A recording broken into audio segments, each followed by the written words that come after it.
So I have had this headset since May.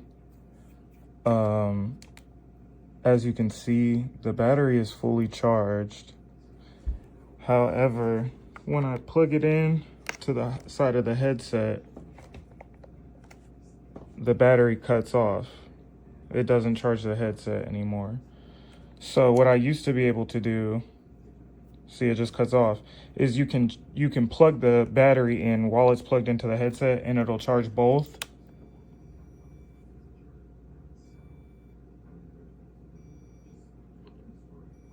Yeah, now it's just making a beeping noise. I've only had it for 4 months and I have not used it all that much, to be honest. So, yeah, I can't recommend this.